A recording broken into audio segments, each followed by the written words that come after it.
Mesdames, Messieurs, bonsoir. Nous allons parler ce soir de la Poste et des nouvelles technologies de l'information et de la communication avec la première responsable du secteur. Elle est jeune, douée et de surcroît ravissante. Et on dit d'elle qu'elle est très déterminée. C'est la ministre de la Poste et des TIC, des nouvelles technologies de l'information et de la communication. Et elle s'apprête d'ailleurs à célébrer sa première année à ce poste important pour notre économie. Houda Iman Faraoun, bonsoir et merci de nous faire l'honneur de votre présence ici. Je ne sais pas par quoi commencer, tellement votre secteur est grevé quand même de beaucoup d'espérance, mais aussi beaucoup de difficultés.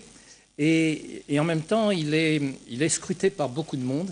Alors, on dit de vous que vous êtes forte et déterminée, mais en même temps, par certains côtés, vous me paraissez fragile devant tout ce nombre de difficultés à résoudre. Alors on va commencer ce débat par la Poste, avant d'aborder le dossier des nouvelles technologies. Et je voudrais vous faire réagir à une actualité. Il y a quelques jours, je lisais encore dans la presse, la Direction générale d'Algérie Poste fait actuellement face à une protestation de la part des syndicats. Que se passe-t-il à ce niveau-là, au niveau de la Poste ? Bonsoir tout le monde. Merci beaucoup pour votre invitation. Vous faites bien de commencer par la Poste parce que c'est le volet du secteur qui me préoccupe le plus et par rapport auquel je voudrais faire le plus. Effectivement, j'ai vu, tout comme vous, avec étonnement ce qui s'est dit un peu dans la presse concernant des soi-disant protestations au niveau d'Algérie Poste. Il se trouve qu'il n'en est rien. On n'a pas de protestation à Algérie Poste. Les employés d'Algérie Poste, c'est des gens très sereins avec lesquels je discute très souvent. C'est vrai qu'il y en a quand même un peu plus de 28 000, donc il peut y en avoir une petite poignée qui n'est pas très contente de ce qui se passe. Mais malgré toutes les difficultés auxquelles ils font face, parce qu'il faut croire que travailler face aux citoyens à longueur de journée, dans des conditions le plus souvent difficiles, c'est pas évident. Donc ils sont sous contrainte, mais ils acceptent très bien leur mission. J'ai eu à discuter avec des travailleurs, des employés d'Algérie Poste qui font des heures supplémentaires sans être payés, sans qu'on le leur demande, qui travaillent les week-ends, qui travaillent les soirs quand c'est une période de fête, au mois de Ramadan par exemple. Et honnêtement, j'ai vu le contenu du courrier dont on a parlé dans la presse, qui était adressé par certaines personnes à la direction d'Algérie Poste. Il y a une liste de revendications qui sont pour la plupart complètement... Mais ces personnes sont les syndicats, les représentants des syndicats. Oui, ce sont les syndicats, mais les revendications que j'ai eu l'occasion de voir ne sont pas les revendications des travailleurs d'Algérie Poste. Il y en a peut-être une qui est légitime. Ils demandent à ce que certaines dispositions de la convention collective soient mises en œuvre. Mais ce point-là, on l'a discuté avec le syndicat, avec le partenaire social, avec beaucoup d'employés, il y a très longtemps, il y a plusieurs mois, et on est en train de mettre en œuvre. C'est notamment concernant les échelons, les positionnements, l'évolution horizontale et verticale dans les grades. Ça se réalise de proche en proche. Tout le monde est content. Par contre, il y a d'autres revendications qui sont là comme un cheveu dans la soupe. On parle de l'obligation de... Alors, si je me rappelle bien, c'est l'obligation de recrutement des enfants des travailleurs de la Poste. Au moins 10%, au moins 20%, pardon. Oui, sauf que... Non, les 20%, c'est l'intégration de l'emploi de jeunes, des DIP. Et ça, c'est également, c'est 25%. Et la Direction générale d'Algérie Poste y travaille. Mais demander à ce que les enfants des travailleurs de la Poste soient préférentiellement recrutés, c'est une revendication anticonstitutionnelle. On est dans un pays où le droit de l'égalité aux chances est consacré. Aucun ancrage juridique ne permet de prioriser les enfants des travailleurs du secteur. De grandes entreprises comme la Sonatrach, je crois, le font. Je pense que trouver un ancrage juridique à cela serait extrêmement difficile, voire impossible. En tout cas, il n'y en a pas. Le seul cas particulier pour le travail en Algérie, c'est les enfants des chouhada. Et je crois qu'on n'en est plus là, on est en 2016. Les enfants des travailleurs de la Poste, je les encourage à faire des études et à venir travailler à suivre le système de la méritocratie. Et je pense qu'ils ont toutes leurs chances de réussir parce qu'ils auraient grandi dans le secteur et ils pourraient mériter ces postes. Est-ce que les instructions que vous essayez de faire passer parfois par le biais de la direction générale au niveau de la Poste, est-ce qu'elles sont toujours sujettes à... C'est difficile de faire passer des instructions dans ce type d'établissement. J'en veux pour preuve Là, il y a quelques années, on avait essayé de changer la forme un peu des établissements postaux. On avait changé les enseignes et on avait même prévu de nouveaux habits, des vêtements pour le personnel de la Poste, en tout cas ceux qui étaient en front office. Alors, depuis, ils ont tous jeté, enfin, ou laissé au placard la chemise et la veste. Alors, pourquoi? Et pourquoi on a abandonné? Non, ce n'est pas difficile de faire passer des instructions au niveau d'Algérie Post. Au début, peut-être, effectivement, il y avait un malaise grandissant parce que la situation des bureaux de poste se dégradait. Les travailleurs ne voyaient pas trop comment ça sera leur avenir. On leur parlait de plan social, de possibilités de licenciement. Mais en fait, là, je pense qu'après, pendant quelques mois, on a vu la situation d'Algérie Post se redresser. Il y a une conviction générale qu'on va vers l'amélioration. D'ailleurs, il y a de plus en plus d'ouvertures de bureaux de poste, il y a de l'investissement. On est passé quand même d'une situation où Algérie Post était quasiment déficitaire. Là, on commence à faire un résultat positif. Nous avons informatisé les bureaux de poste. On arrivera à 100% d'informatisation à la fin du premier semestre de cette année, c'est-à-dire au mois de juin. Je crois que là, l'ensemble des travailleurs ont la conviction qu'il suffit de suivre et la situation d'Algérie Post rattrapera prochainement celle d'Algérie Télécom, de Mobilis, enfin des autres entreprises du secteur et redeviendra une entreprise qui crée de la richesse malgré que ce soit une entreprise de service public. J'espère qu'on fera beaucoup mieux avec l'avènement des nouvelles technologies au sein d'Algérie Post, notamment le paiement électronique. Mais par rapport à la question de la tenue, il faut croire que pendant plus de 5 ans, peut-être même un peu plus, Algérie Post a fait face à de grosses difficultés financières. On va pas. C'est vrai que ça serait bien si tous les travailleurs d'Algérie Post avaient la tenue. Ça fait joli, ça fait organisé, ça fait discipliné. Mais je ne pense pas que ça soit une priorité quand on pense à ce que la priorité, c'est redresser la situation, c'est informatiser, c'est changer le système d'information de la Poste. La priorité également, c'est d'améliorer les conditions de travail. Je ne vois pas la direction d'Algérie Post investir dans les tenues alors qu'il faut déjà climatiser les bureaux de poste. Il y a des priorités. Alors, il ne fallait pas se lancer dans ces priorités, parce que là, on a l'impression de voir un recul de la part de la direction. Les impressions sont souvent trompeuses, mais je vous assure qu'au sein d'Algérie Post, aujourd'hui, tout le monde a la conviction que ça va beaucoup mieux. Et je pense que faites un radio-trottoir, vous verrez que les gens sont beaucoup plus satisfaits. Je discute souvent avec eux. D'accord. Pour en revenir aux revendications des syndicats, alors vous dites certaines sont légitimes, d'autres moins. Est-ce qu'il y aurait, pour vous, ce serait matière à manipulation, ce genre de réaction? J'ai pas eu à... J'ai souvent reçu le représentant des travailleurs, mais depuis ce dernier... Ça fait 2 jours. J'ai appris il y a 2 jours qu'il y a eu une rencontre, apparemment une assemblée générale. Je ne les ai pas vus, donc je ne peux pas vous dire plus. Il faudrait que je les voie quand on discutera, certainement, à tout moment. On vous a vu réagir avec véhémence en ce qui concerne les vols de colis dans les centres de transit. Alors, on ne vole plus à la Poste? Je pense que le message était passé. C'était une façon de leur dire faites attention, vous êtes surveillés. Je crois que le message est passé. Là, aujourd'hui, on est passé à des choses beaucoup plus sérieuses, c'est-à-dire l'optimisation du réseau. Parce que c'est vrai que le citoyen, son premier souci, c'est on a ouvert mon colis. Mais c'est quand même, c'est pas systématique. Y compris votre courrier? Oui, effectivement. Mais malgré les apparences, vous savez, il suffit d'ouvrir un colis pour qu'on ait l'impression que les milliers de colis qui transitent ne sont pas sécurisés. Ce n'est pas le cas. C'était un signal fort, mais en réalité, le problème est ailleurs. Le problème, c'est que on a fonctionné longtemps avec une infrastructure des années 80, avec un volume de travail des années 2000, et ce n'est pas normal. Là, on est en train de revoir le système d'indexation des colis, l'organisation du trafic, les moyens de transport. Pour optimiser, il vaut mieux utiliser les moyens du ministère du Transport, c'est-à-dire les taxis, les bus, les trains, les avions, plutôt que d'investir dans un nouveau parc automobile qui viendra densifier encore plus nos rues, si on pourra. Et optimiser le réseau de transport des colis, je crois que ça résoudra le problème définitivement.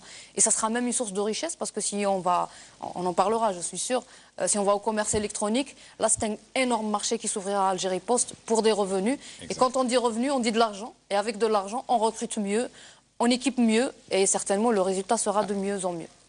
À condition d'être bien organisé et bien ordonné. Certainement. Alors on va changer de secteur, de sous-secteur, et donc on va aller vers les nouvelles technologies de l'information et de la communication.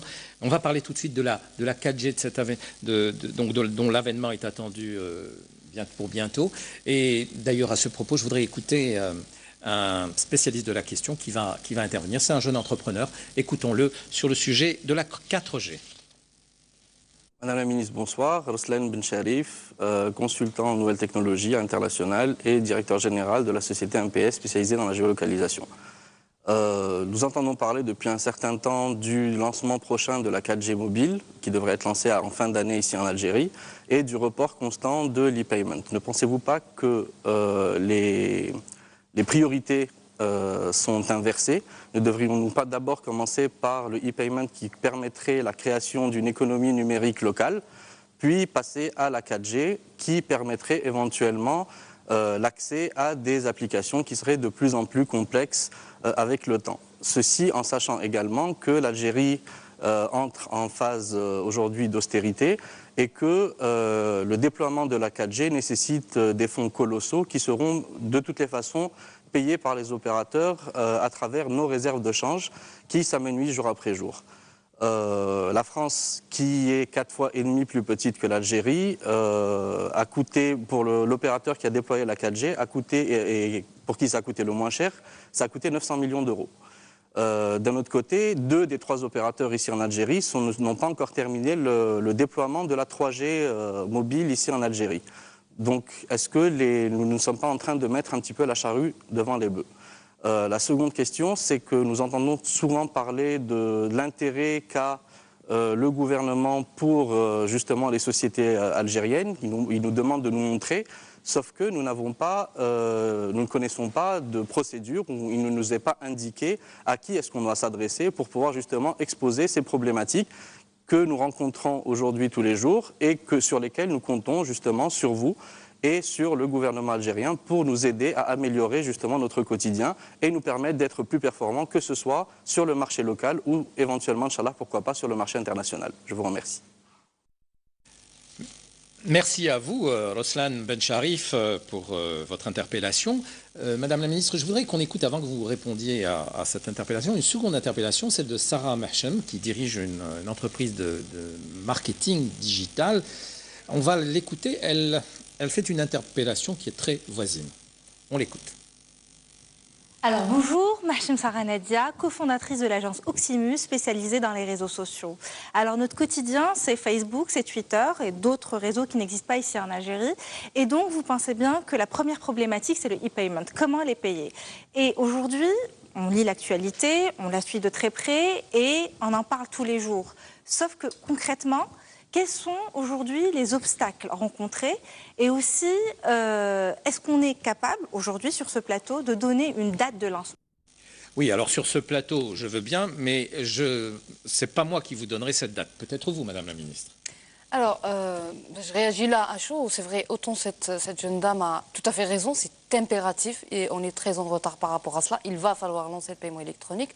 Autant je trouve quand même amusant qu'on dise qu'on se trompe de priorité, le e-payment avant la 4G. C'est 2 choses complètement différentes, qui obéissent à 2 règles différentes. Il s'agit de 2 choses absolument séparées. Il n'y a aucune relation, c'est pas parce qu'on va lancer la 4G qu'on va retarder le e-payment, c'est autre chose.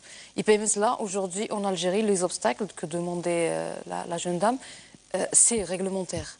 Le e-payment, c'est payer en ligne, c'est faire agréer par le Conseil de la monnaie et le crédit un moyen de paiement, un instrument de paiement qui est la carte électronique ou le code électronique en ligne, la plateforme de paiement ou le paiement mobile.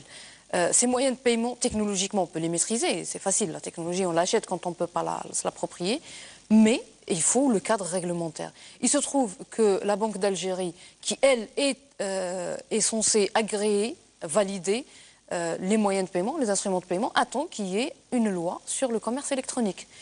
Un projet de loi, on attend, là aujourd'hui on n'attend rien, un projet de loi est prêt, oui. On le déposera très prochainement, quand je dis très prochainement, dans les jours qui suivent, et après bon il suivra, là je ne peux pas donner de date, pas parce que on ne le fait pas, mais parce que ça dépendra de l'acheminement réglementaire, notamment gouvernement, parlement, Sénat, et après ça prendra, il y a des lois qui passent en un mois, il y a des lois qui prennent beaucoup plus de temps que cela, j'espère que ça passera vite, ce sera une loi très concise, très simple. Mais le projet de loi est au point. Le projet de loi est au point. D'accord. On le présentera et on passera. Par contre, si vous permettez, j'aimerais bien revenir sur la question de la 4G. Voilà, c'est ce que j'allais vous inviter à faire. Alors, pourquoi la 4G maintenant alors que ça épuise les opérateurs? Je rappelle quand même que avant qu'on ne parle d'un cahier de charge de la 4G, on était harcelé dans la presse par ces mêmes opérateurs qui disaient « on est prêt, on veut lancer la 4G, laissez-nous le faire ». Donc je ne comprends pas le changement de logique, de 1. Et de 2, si on parle économie, on a été extrêmement prudent avec un cahier de charge qui exige 10% de couverture dans 3 wilayas chaque année pour les opérateurs. S'ils ont les moyens de faire plus, ils peuvent faire 48 wilayas avec 100%. On ne les interdit pas, ils font ce qu'ils veulent, en fonction de leur capacité d'investissement et de leur plan d'investissement, de retour sur investissement. Par contre, pour nous, 10%, c'est le juste milieu entre ni trop peu, ni trop, parce qu'il faut comprendre, on défend bien les intérêts des opérateurs, mais notre première mission, c'est de défendre les intérêts des citoyens algériens. Je pense qu'on a mis beaucoup de retard avant de s'approprier la 3G. Il ne fallait surtout pas refaire la même chose pour la 4G, surtout que, puisque ces petites entreprises qui veulent développer du contenu, ils auront besoin du très haut débit. Là, aujourd'hui, je crois, en tout cas, je pense que les opérateurs vont opter pour un modèle intégré, 3G, 4G, là où ils ont intérêt à faire des hotspots en 4G, là où il y a des zones d'activité, des zones industrielles, des zones économiques, là où il y a des agglomérations, ça sera la 4G, là où il n'y en a pas, ça sera la continuité sur la 3G. Je pense que c'est une très bonne façon d'avoir les deux, donc d'aller vers l'avant, être prêt le jour où la 5G sera à l'ordre du jour, mais en même temps de rester dans l'économiquement rentable. Ça, c'est un jeu sur lequel les opérateurs de par le monde excellent. Il ne faut pas en avoir peur. Je pense qu'ils pourront le faire. Et j'ai discuté avec eux et je crois qu'ils seront au rendez-vous. Écoutez, je ne suis pas un spécialiste, mais il faut bien comprendre. Donc, on va développer la 4G mobile en même temps qu'on va développer la 4G fixe. Oui. Est-ce que la 4G mobile ne va pas mettre en péril la 4G fixe d'Algérie Télécom? Alors, en fait, c'est assez délicat. L'Internet mobile et l'Internet fixe sont concurrentiels, ça c'est clair. Toutefois, l'Internet mobile a des applications. Vous savez, on veut être connecté partout pour être connecté, pour parler, pour discuter, pour tweeter, pour acheter, pour suivre ses affaires, pour les applications, pour la monétique. Mais l'Internet fixe, ça permet les applications en ligne qui sont les plus demanderesses en matière de volume de téléchargement, chose qu'on ne peut pas se le permettre sur le mobile, pas uniquement en Algérie, mais partout dans le monde. Donc ils sont concurrentiels sur une toute petite partie du marché, mais pas sur le reste. La 4G fixe, c'est de l'Internet fixe qui a été développé pour les zones inaccessibles aux filaires. Algérie Télécom est censé le déployer dans les montagnes, dans les zones difficiles d'accès par la fibre pour des raisons d'agglomération ou pour des raisons je sais pas, parfois c'est la nature. Par exemple, on va dans des zones comme Bjaya, Tizi Ouzou, là on a des zones vraiment enclavées. On n'arrive pas à ramener les MSAN jusqu'à la porte du client, donc c'est la 4G mobile. Mais ça reste de l'Internet fixe. Ce n'est pas du... C'est quel le MSAN? Le MSAN, c'est la nouvelle technologie qui permet la fibre optique de bout en bout. Mais c'est du filaire. Là, quand on est sur la 4G, c'est des BTS et le client peut prendre son modem et se connecter en Wi-Fi, en quelque part, si je peux vulgariser ça comme ça. Mais ça reste de l'Internet fixe. Ce n'est pas de l'Internet mobile. Donc c'est vraiment la concurrence, elle est sur un segment très très restreint du marché. Et je ne vois pas comment la 4G mobile va concurrencer la 4G fixe. Sur cette vocation d'Algérie Télécom à aller vers les endroits les plus reculés, les plus enclavés, bon, il faut parler d'une chose positive pour Algérie Télécom, une fois n'est pas coutume, c'est ce prix qu'elle va recevoir par l'Union internationale des télécoms à Genève début mai, c'est bien ça? Effectivement, c'est lors du sommet mondial de la société de l'information, le SMSI, c'est le plus grand sommet international sur la société de l'information. Et on met chaque année l'accent sur l'accès à l'information pour tous, la connexion pour tous. Et Algérie Télécom, effectivement, l'Algérie, c'est parmi les pays qui ont fait de l'Internet un service public. C'est-à-dire, ce n'est pas du domaine du commercial, c'est du domaine du droit légitime de tout un chacun. Donc, il y a Algérie Télécom qui déploie son réseau sur le sud. C'est vraiment phénoménal. Vous savez, en 2 ans, 2014-2015, Algérie Télécom a déployé plus de 12 000, presque 13 000 kilomètres. Vous savez que certains pays africains restent enclavés parce qu'ils ont quelques 1000, 2000 kilomètres à déployer. Nous, on est champions sur ça. Et cette année, la nouveauté, enfin en 2015, c'est qu'on est aussi également allé sur le service universel. C'est-à-dire, on se déploie même dans les zones où il y a moins de 1000 habitants par localité. C'est-à-dire là où, économiquement parlant, ce n'est pas rentable du tout. L'État subventionne et on arrive à ramener l'Internet. Certes, ce n'est pas les 8 mégas, mais c'est un minimum de 2 mégas. Alors, une des réclamations qui se fait le plus véhémente, c'est ce débit insuffisant, ce débit instable. Comment peut-on le régulariser?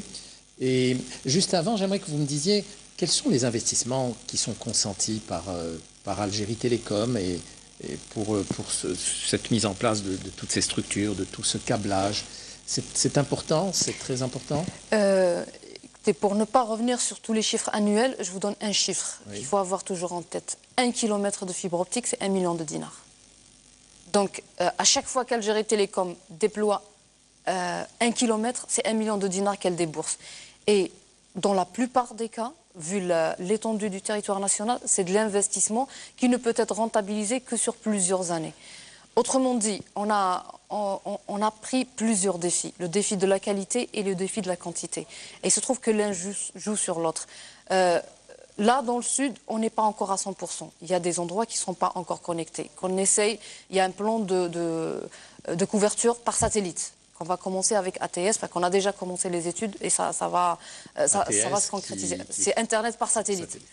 Mais en même temps, le défi de la qualité, on va dire, on n'est pas très mauvais, mais on a quand même des problèmes parce que, vous savez, on déploie, après la technologie change, on déploie une autre partie avec une nouvelle technologie et là, c'est pas homogène. Et puis, on a des chantiers, il y a des coupures, on a du vol de câbles. Et on combine tout ça et on trouve un réseau déployé sur des dizaines de milliers de kilomètres, complètement inhomogène, avec la combinaison de plusieurs technologies, de plusieurs problèmes. Qui finance on a ça, des avec goulots. quelles ressources? C'est les ressources de l'État et les ressources propres d'Algérie Télécom. On trouve un peu l'équilibre. Lorsque c'est une zone commercialement rentable, c'est les ressources propres d'Algérie Télécom. Parce qu'elle va, elle va rentrer dans ses frais, rentabiliser et pouvoir continuer à exister, à payer ses salariés et à faire rentrer de l'argent. Quand ce n'est pas rentable, c'est l'État.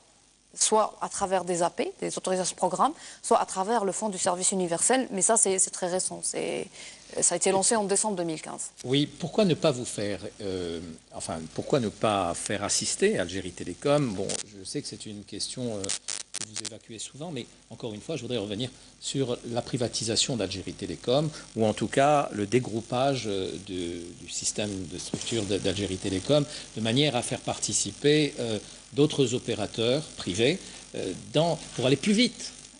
Alors, là, vous avez utilisé deux termes complètement différents pour dire la même chose, et c'est complètement faux. Et c'est ce qui fait que l'idée qu'on se fait du privé dans l'Internet fixe est erronée. Vous avez dit privatiser Algérie Télécom, et ensuite vous avez dit dégrouper. C'est deux choses complètement différentes. Je vous donne deux solutions, du tout deux question opportunités de privatiser Algérie Télécom. C'est une entreprise rentable, c'est une entreprise qui représente la souveraineté de l'État sur son réseau.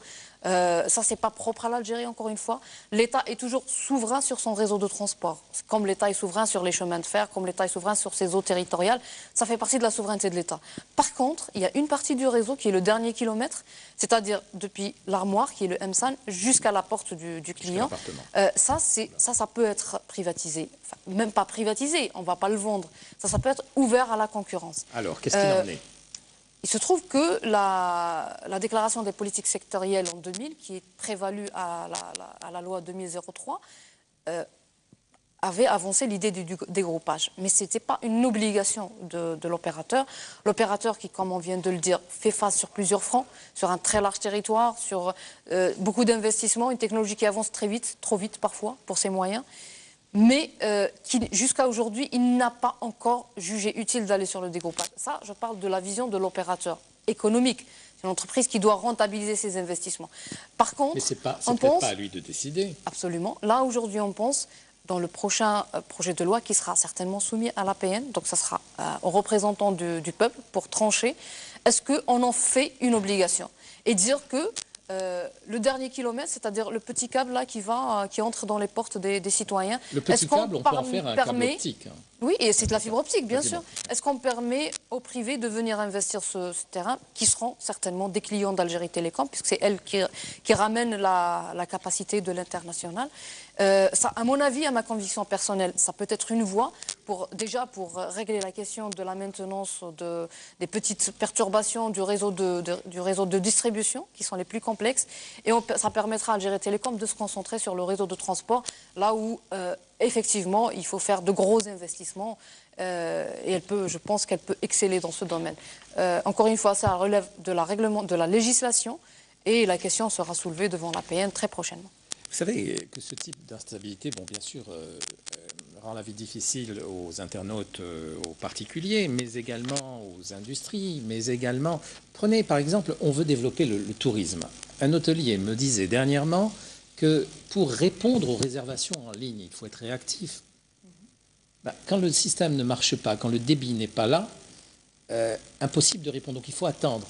Entre-temps, le client à l'étranger, il a déjà zappé, il est déjà parti sur une autre destination ou une autre réservation.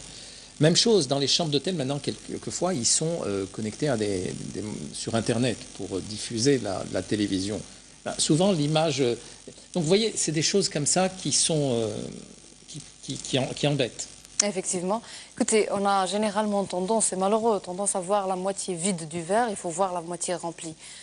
Pour l'anecdote, là, dans le même contexte, je regarde parfois les commentaires des internautes en ligne, et dans la plupart des cas, je lis « je n'ai pas de connexion ». Et je me demande bien comment ce commentaire a abouti en ligne. Là, pour vous dire, c'est une aberration quand même. Et effectivement, il faut reconnaître l'existence de problèmes de connexion. Il faut reconnaître que Algérie Télécom a énormément d'efforts à faire pour mieux servir ses clients. Mais il faut reconnaître aussi qu'il y a peut-être 5 ans, on n'en était pas là. Il y a 5 ans, on ne parlait même pas de la connexion des hôtels, on ne parlait pas de ça du tout. Aujourd'hui, on a fait une avancée spectaculaire. Il faut la valoriser. Autrement, Algérie Télécom n'irait pas plus loin. Je crois qu'aujourd'hui, on a quand même... Je parle de la Poste parce que je la connais. Il y a 2 ans, les bureaux de poste, on ne parlait pas de leur informatisation parce qu'on ne pouvait pas les connecter en temps réel. Aujourd'hui, tous les bureaux de poste sont connectés. Et c'est quand même quelque chose. Il faut déjà valoriser l'existant pour aller plus loin. Je parle de la Poste parce que c'est la même chose pour les banques. Quand Algérie Télécom n'arrive pas avec la fibre, c'est la 3G. Quand ce n'est pas la 3G, c'est le satellitaire. On arrive à couvrir partout.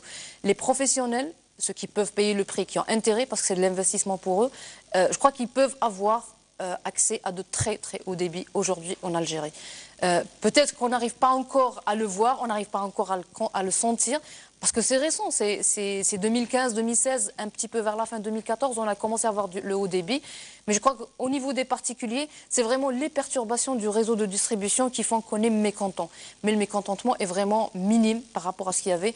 Je reconnais, il y a des efforts à faire, mais il faut également valoriser ce qui a été fait. Alors on va aller sur un aspect qui lie, justement, vous en parliez, la banque aux télécoms. Et on va écouter un expert financier qui est également, qui conseille les entreprises dans leur développement à l'international. On écoute Farid Bournani. Nous souhaitons dans un premier temps développer la carte bancaire, alors que par ailleurs les autres sont en train de dématérialiser la carte bancaire. Et une fois que nous avons un parc carte bancaire conséquent, pour être tout à fait juste, aujourd'hui nous avons 3500 TPE, dont seulement 200 sont actifs. Donc il va falloir augmenter l'activité commerçants, l'activité porteur. Nous avons 1,5 million de cartes de paiement, nous avons 4,5 millions de cartes de retrait et de retrait à vue, donc auprès des DAB ou bien auprès des guichets postaux et bancaires. Et un élément également conséquent à indiquer, les sociétés occidentales ont toujours protégé les consommateurs. En d'autres termes, le peu de fraude qu'il pourrait y avoir sur les cartes de paiement, chaque utilisateur a le droit, parce que protégé par la loi, de demander le remboursement s'il n'est pas à l'origine de la transaction. En Algérie, nous sommes partis du postulat que l'utilisateur n'était pas à protéger, mais on protégeait les commerçants.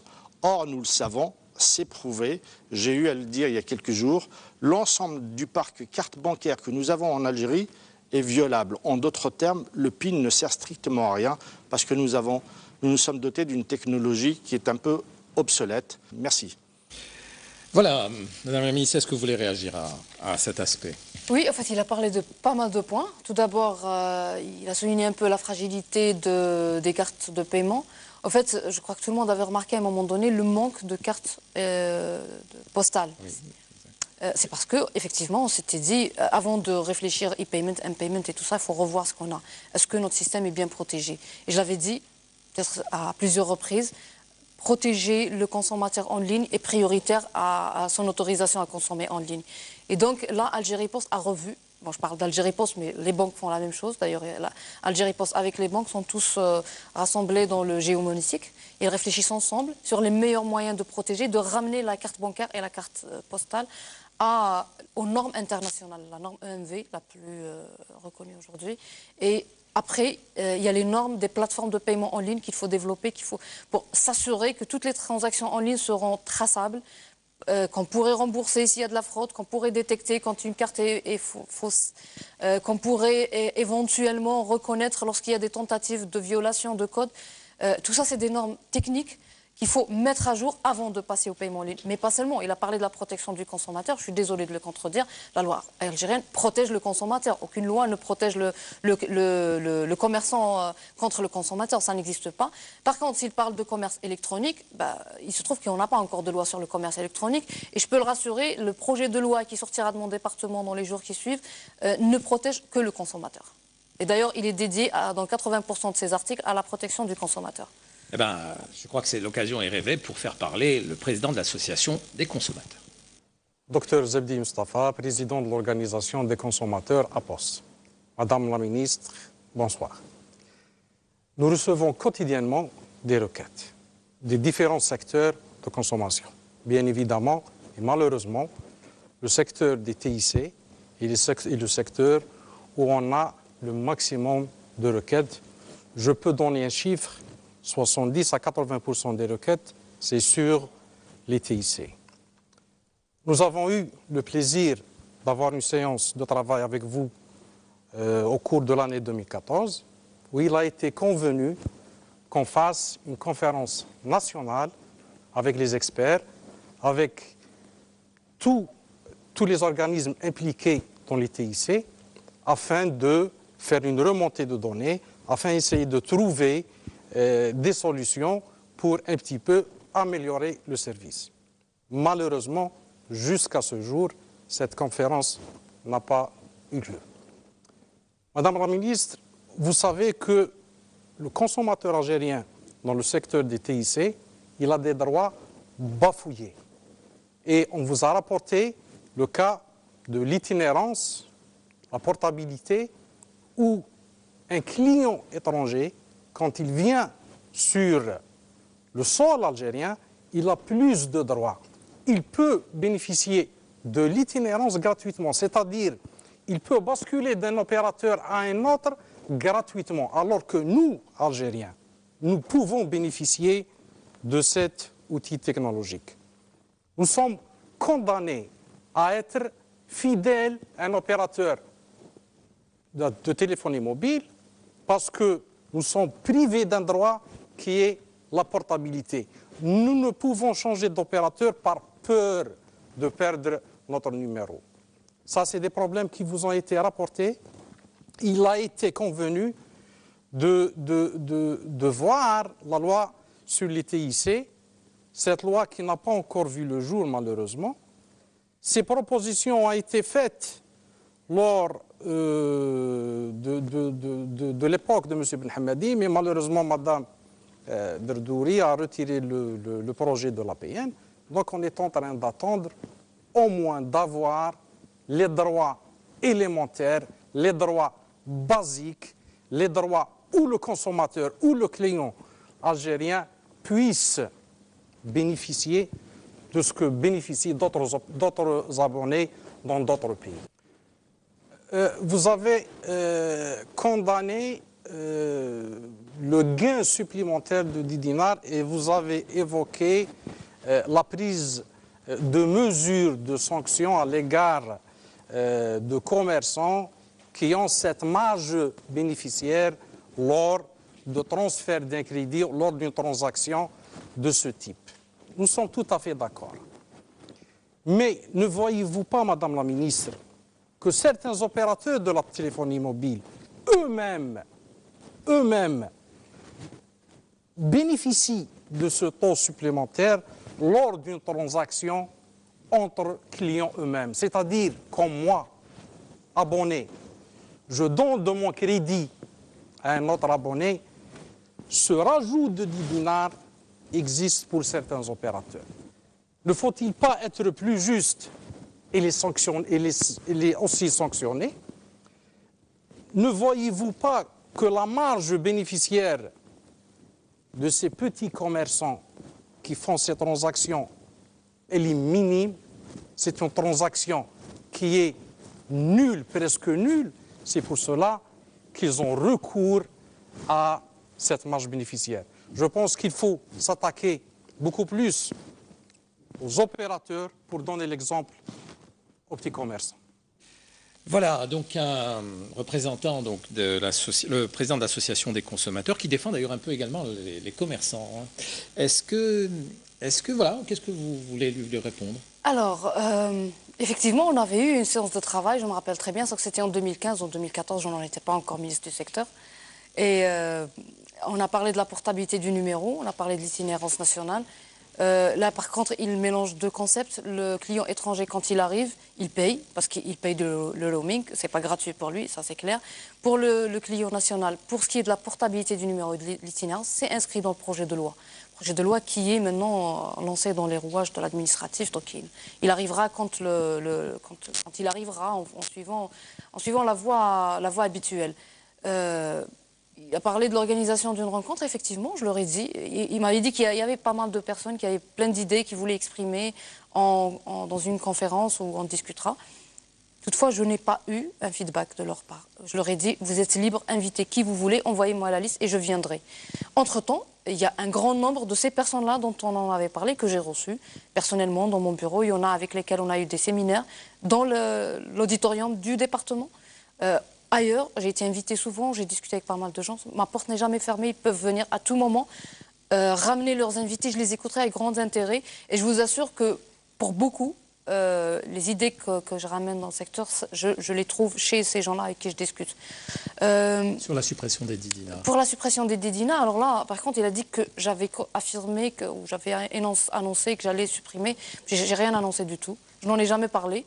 J'ai vu dans la presse, tout comme vous, monsieur, que j'aurais annoncé cela. Je ne l'ai pas fait. Toutefois, s'agissant des flexis, il y a la loi de finances qui a précisé que c'est une transaction. Il y a de l'argent qui transite, il y a des commerçants qui sont de l'argent, les opérateurs et les commerçants, que l'État, en toute souveraineté, les impôts, il devait avoir un regard sur ce qui se vend, parce que c'est l'opérateur, il vend des minutes. Et c'est un chiffre qu'il doit déclarer, et donc que l'État avait un droit de regard. C'est la seule chose qu'on a dit. Et donc les impôts, à eux de voir par quel mécanisme, déclaration, simple déclaration, vérification, c'est à eux de voir quels sont les mécanismes qui leur permettent de regarder. Moi, je n'ai jamais parlé des 10 dinars. Très bien. Et pardon de revenir en arrière et de revenir à la structure et au câblage de fibre optique. Que deviennent, j'ai l'impression qu'ils dorment, il paraît que Sonatrach, la SNTF, Sonelgaz, les autoroutes disposent d'un câblage en fibre optique qui ne sert à rien pour l'instant, ou pratiquement à rien. Il ne sert à rien, non. S'ils le déploient, c'est qu'il leur sert dans leur Il le sert, mais dans une infime utilisation. Ce qu'on appelle la fibre noire. C'est de la fibre qui est là, qui est déployée, mais qui est noire, donc éteinte. Il n'y a pas de lumière dedans, il n'y a pas de data qui transite dedans. Là, on est en train de voir, parce que, vous savez, on ne peut pas tout simplement se les approprier par Algérie Télécom. Ça serait déloyal déjà si on pense à une éventuelle concurrence dans la suite. Il faut trouver des formes de partenariat. Il faut trouver des formes de partenariat, mais également il faut trouver une forme organisationnelle au sein d'Algérie Télécom qui le permet. L'idée maintenant, c'est de filialiser le travail, enfin le métier de transport, parce que ce n'est pas le réseau de distribution, ce n'est pas le réseau d'accès, c'est le réseau de transport, c'est-à-dire c'est les grandes autoroutes d'information interwilaya. Et là, je pense que Algérie Télécom, là, elle doit se préparer pour une restructuration interne pour que le métier transport soit séparé du reste et pour qu'il puisse décoller comme un métier indépendant. Et là, on pourrait effectivement récupérer toute la fibre optique qui est sous notre sol et qu'on peut rentabiliser. Là, c'est enregistré, on est dessus. Il y a des équipes qui travaillent dessus. Ça sera très prochainement l'objet d'une nouvelle activité au sein d'Algérie Télécom. On a parlé d'Algérie Télécom tout à l'heure. En ce qui concerne Mobilis, est-ce qu'on peut partir aussi sur des joint ventures, sur des partenariats ou éventuellement même une privatisation partielle?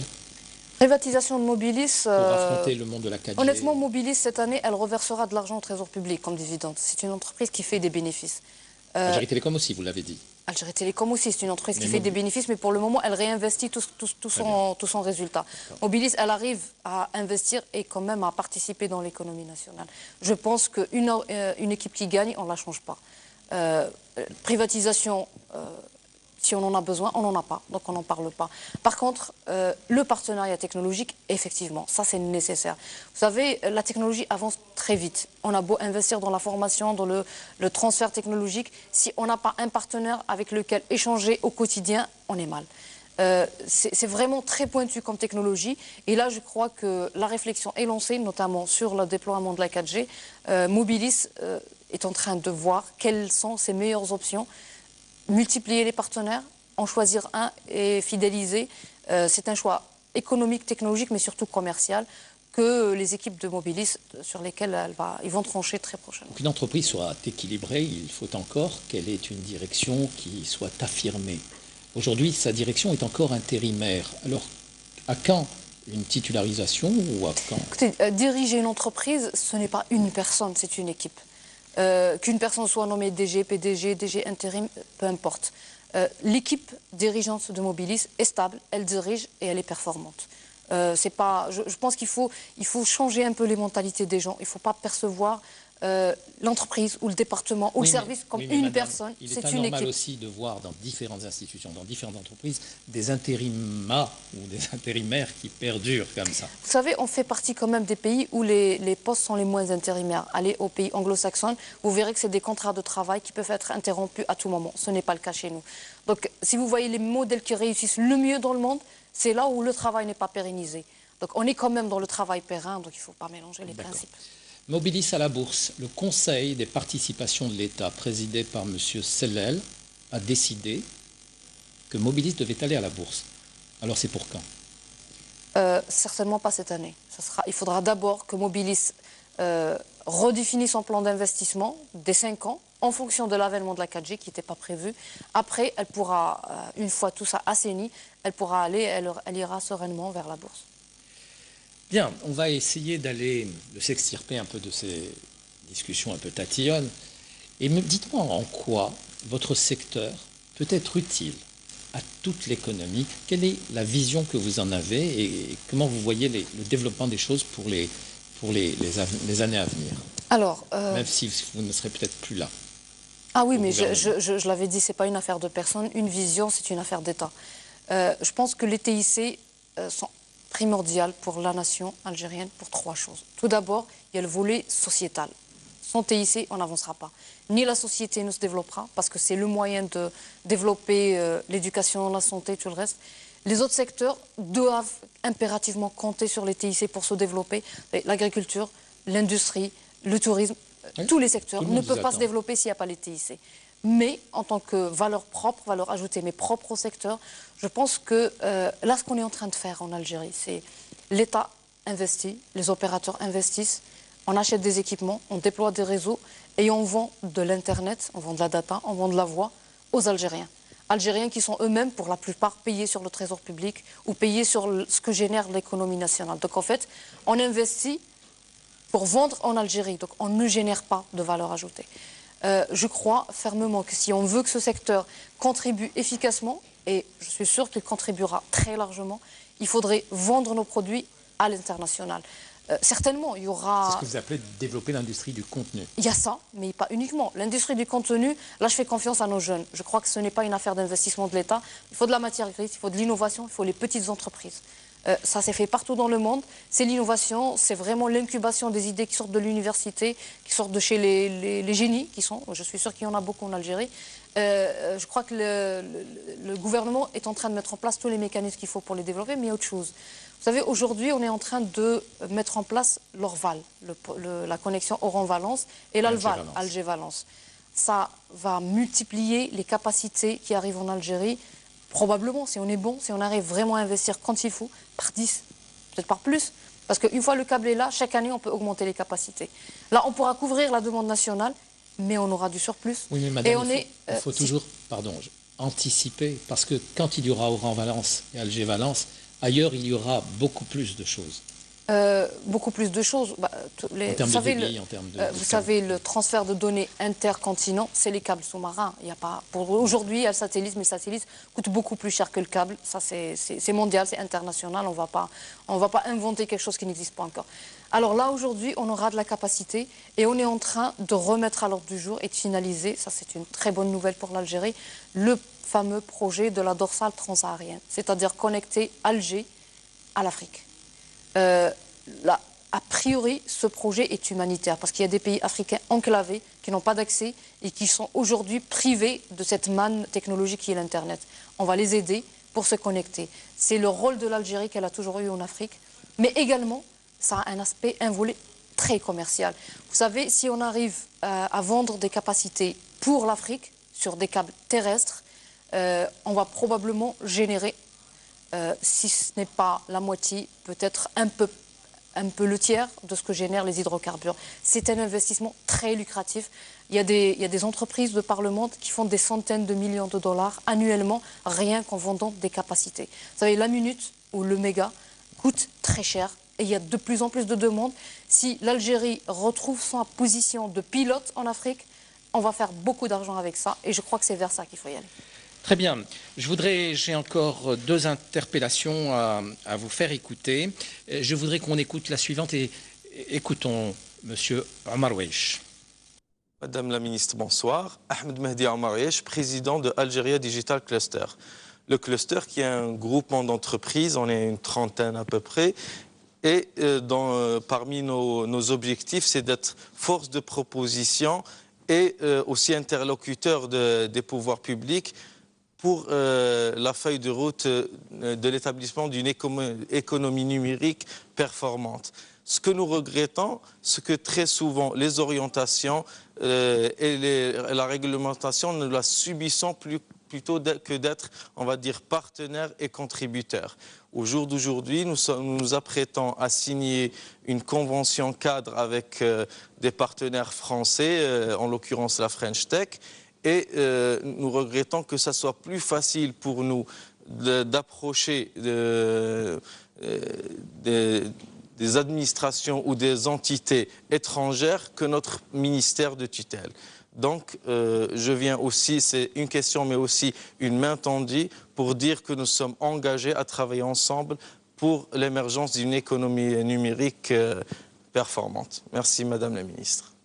Voilà, Madame la Ministre. Alors, c'est quand même le président du cluster numérique, c'est-à-dire un organisme qui regroupe toute une série d'organismes et d'entreprises qui tournent autour des activités de votre secteur.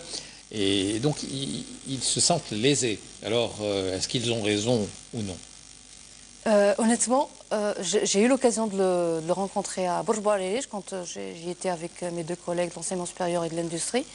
J'avais apprécié l'idée qu'ils ont créé un noyau autour duquel il y a des réflexions, il y a des gens qui veulent investir, qui veulent faire des choses. Et je leur avais dit de passer me voir, et je les attends. Ils peuvent passer me voir dès demain s'ils veulent. Alors là, je vais vous montrer, on va faire intervenir, c'est un coup de cœur pour moi. Imen Malek, c'est une jeune fille, elle est polytechnicienne, et avec des camarades, ils ont créé une société pour faire quelque chose de très intéressant. On va l'écouter, et quelque chose que je sais qui vous intéresse beaucoup. Écoutons-la. Bonsoir.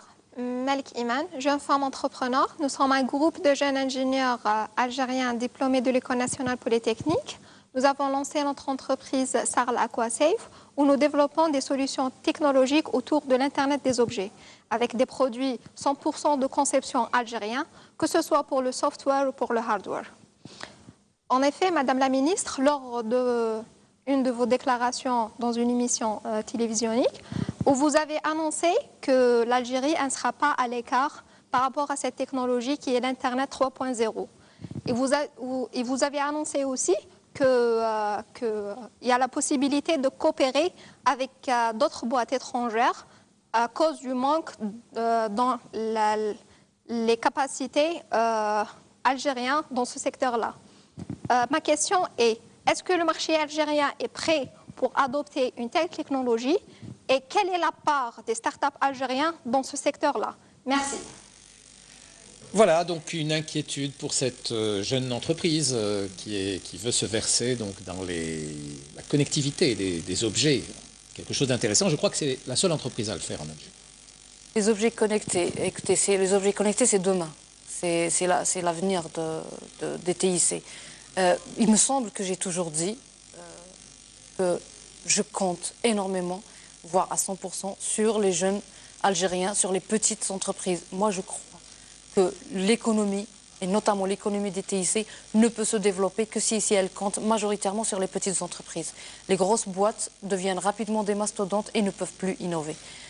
Je ne pense pas avoir dit que le marché algérien devrait accueillir des étrangers. Par contre, j'ai parlé de possibilités de coopérer avec des étrangers parce qu'il faut reconnaître qu'en matière d'industrie, on est à la traîne. J'avais dit à plusieurs reprises également que chaque partenaire étranger qui voudrait investir le marché algérien, nous avons une condition sine qua non, investissez industriellement sur notre sol, venez fabriquer ici. Parce que si on fabrique ici, on permettra à nos jeunes d'apprendre d'être des techniciens. C'est bien le contenu, c'est bien le virtuel, c'est bien d'acheter des objets et de les connecter et de développer le software qui va avec. Mais je crois que c'est également bien de les fabriquer ici. C'est dans ce cadre-là que j'ai parlé de partenariat avec les étrangers. Mais j'ai toujours dit, et je le redis encore, la porte est toujours ouverte pour les jeunes Algériens et ce n'est qu'avec les petites entreprises algériennes qu'on pourra développer l'Internet des objets, mais pas seulement, toute l'économie des TIC.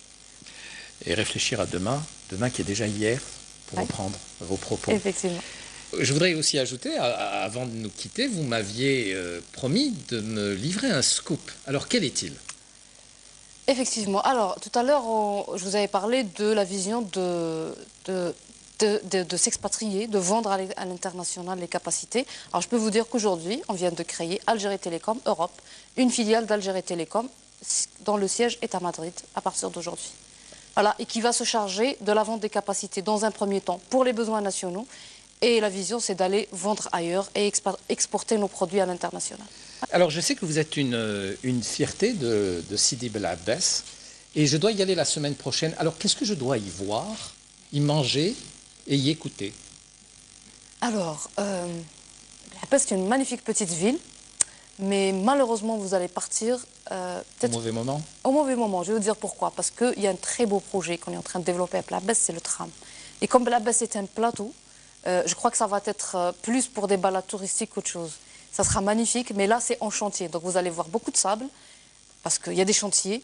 Mais je vous conseille d'aller voir le petit lac qui est juste à la sortie de Sidi Bel Abbès. Vous le verrez de l'autoroute. Il s'appelle Sidi Ben Ali. C'est magnifique. Allez prendre un peu d'ombre là-bas. C'est joli. Qu'est-ce qu'il faut y manger? Couscous. Et qu'est-ce qu'il faut y écouter? Alors là, je laisserai les jeunes de Bel Abbès vous le dire. Moi, je suis un peu plus vieille pour ça. Merci beaucoup. Je voulais terminer avec une note d'humour et vous faire et gagner votre sourire. Merci Madame la Ministre. Merci J'ai à été vous. ravi et bravo pour votre argumentation top. Voilà, comme vous avez pu le constater, je crois que vous serez d'accord avec moi, nous avons une ministre qui est déterminée et qui a la tête sur les épaules. Je vous dis à la semaine prochaine pour un nouveau débat d'économie. Merci encore.